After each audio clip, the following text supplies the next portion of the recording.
एक नन्हे गांव में एक चरवाहा रहता था जिसकी जीविका उसकी गायों के दूध पर निर्भर थी। वह प्रतिदिन अपनी गायों को हरियाली से भरे मैदान में चराने के लिए ले जाया करता था। एक दिन कुछ साधु उस गांव में आए जो कृष्ण के परम भक्त थे। वे उसी मैदान में एक यज्ञ की आयोजना कर रहे थे और पेड़ों के पत्तों पर श्री कृष्ण नाम अंकित कर रहे थे। जब चरवाहा अपनी गायों को वहां ले गया तो उसकी एक गाय ने वह पत्ता खा लिया जिस पर कृष्ण लिखा था।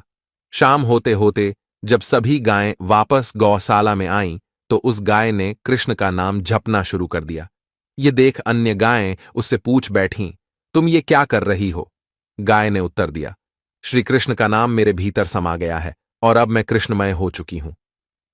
वह बिना रुके कृष्ण का नाम जपती रही, जिससे अन्य गायों ने उसे अपने समूह से अलग कर दिया। सुबह जब चरवाहा दूध दूहने आया तो उसने देखा कि वह गाय बाहर खड़ी है। उसने उसे वापस अंदर ले आया, लेकिन जैसे ही वह चला गया बाकी गायों ने उसे फिर से बाहर धकेल दिया।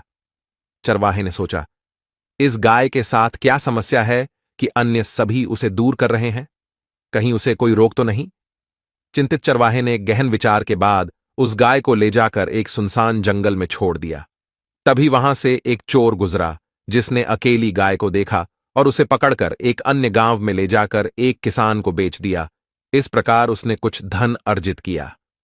वह किसान जब गाय को अपने साथ ले गया तो देखा कि वह अभी भी कृष्ण का नाम जप रही थी।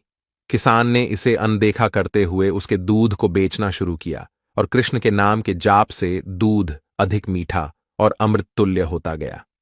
धीरे धीरे उस दूध की प्रसिद्धि चारों ओर फैल गई और लोग उसे खरीदने के लिए आने लगे, जिससे किसान धनी होता गया। एक दिन राजा के मंत्री उस ओर से गुजरे और किसान के घर पर रुके। किसान ने उन्हें उसी गाय का दूध पिलाया जिसे पीकर मंत्री बहुत प्रसन्न हुए और कहा कि दूध बेहद स्वादिष्ट है।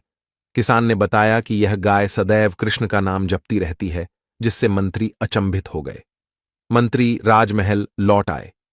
उस समय राज्य की महारानी कुछ दिनों से बीमार थीं और दवाइयों का कोई असर नहीं हो रहा था। राजवैद्य ने कहा कि अब महारानी की जान केवल ईश्वर के हाथ में है। मंत्री ने राजा को उस गाय के बारे में बताया, लेकिन राजा को यह विश्वास नहीं हुआ। वे स्वयं इसकी सच्चाई की जांच करने किसान के घर पहुंचे। जब उन्होंने खुद गाय को कृष्ण कृष्ण कहते सुना तो वे आश्चर्यचकित रह गए। राजा ने किसान से उस गाय को मांगा। किसान ने विनम्रतापूर्वक कहा कि गाय के जाने से उसकी आमदनी प्रभावित होगी। राजा ने उसे गाय के बदले बहुत सारा धन देने का प्रस्ताव दिया। किसान ने सहमति व्यक्त की और गाय को राजा को सौंप दिया। राजा गाय को लेकर महल में लौट आए और गाय अब महल में रहने लगी। गाय निरंतर कृष्ण का जाप करती रही और महारानी उसके दूध का सेवन करती रही।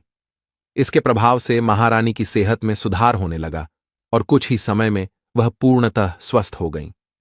गाय राजमहल में सुख सुविधाओं का आनंद उठाने लगी। कृष्ण जाप का प्रभाव समस्त प्रजा पर भी पड़ा और पूरा राज्य कृष्णमय हो गया। राजमहल से लेकर नगर के कोने कोने तक कृष्ण नाम की गूंज सुनाई देने लगी। इसलिए मित्रों, ये कहानी हमें सिखाती है कि कृष्ण की भक्ति में असीम शक्ति है जो हर सुख को आकर्षित करती है। उम्मीद है यह कहानी आपको पसंद आई होगी। ऐसी और भी कहानियों के लिए कृपया इसे लाइक करें और शेयर करें।